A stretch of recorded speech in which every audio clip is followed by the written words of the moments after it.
I'll talk about the most valuable thing on any website or any platform, and this is an arguable statement, but it goes along with the evidence that we're trying to create to help us sell more, and it's the video Mhm. testimonial.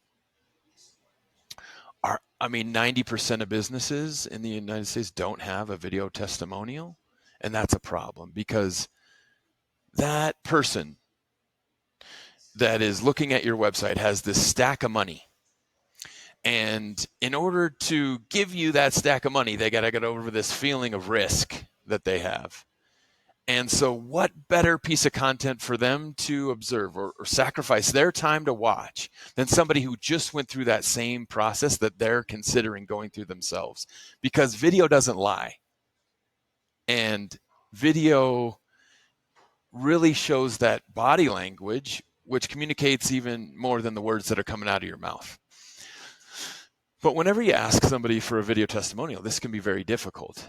And I recommend giving yourself a video testimonial and not publishing it, but just seeing how easy it is. Or doing a video testimonial for a restaurant the next time you go out. Whip open your phone and say this. Now, that's the thing that's hard. What do you say whenever you ask somebody for a review? Their shoulder kind of creep up into their ear holes, and they're like, "What do I say?" Right? Yep.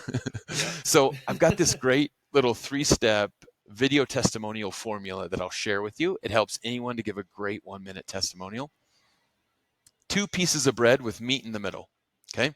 And this is exactly how I tell my video subjects. I'm going to do this tonight, actually. I'm going to video a presentation and then capture some of the guests after the presentation. And this is what I'm going to say. The first piece of bread is the who, what, and the where. Who you are, where you are, and what you just witnessed. Then the meat, you don't even have to think about because that's your experience. That should just come straight from the heart. What you thought going into it and what you got coming out of it. The last piece of bread is the CTA, is the call to action. What are you going to do next, or what do you think the people watching should do next? And that's it. And sometimes it's just 30 seconds, other times it's a minute, but it's a really authentic way to get the message across without, you know, rambling on. And I've found it's worked for me for the last 10 years. So hopefully your viewers can use it in their business. Well, even if they can't, I am. I wrote it down. I think that's a Nice. great, and I'm a believer of frameworks, right? Like, hey, the recipes are out there, the process is there. There's microwave directions now for just about everything. You just have Mm-hmm. to follow the actual directions. And the problem is, Mm-hmm. most people aren't following the directions. They're not trusting the process. They want to reinvent the wheel, which isn't necessary because there's smart people that have done these things so many times they know what works and what doesn't. Mm-hmm. And one question that I always run into is, how much should I be spending on my marketing? So Mm-hmm. what's your framework around that? What's like kind of your process of deciding like, hey, this is how much we're going to spend on marketing and here's where we're going to spend it? Yeah, surprisingly, run into so many people that haven't answered this question for themselves, and they're just counting on like word of mouth and the yellow pages approach.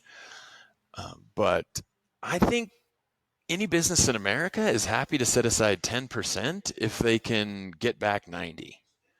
And it's a great place to start because, Coke spends like more than 50% on, and I guess the local glass repair or shoe repair person, probably spends nothing because they've just been around for 50 years.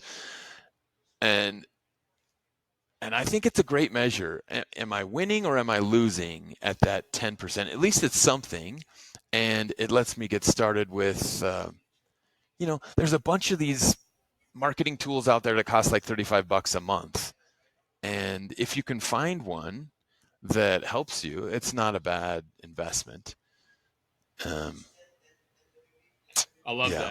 that. I think it all comes back to every situation is a little bit unique. So that's why it's good to know someone that you can reach out to and have those kinds of conversations with. And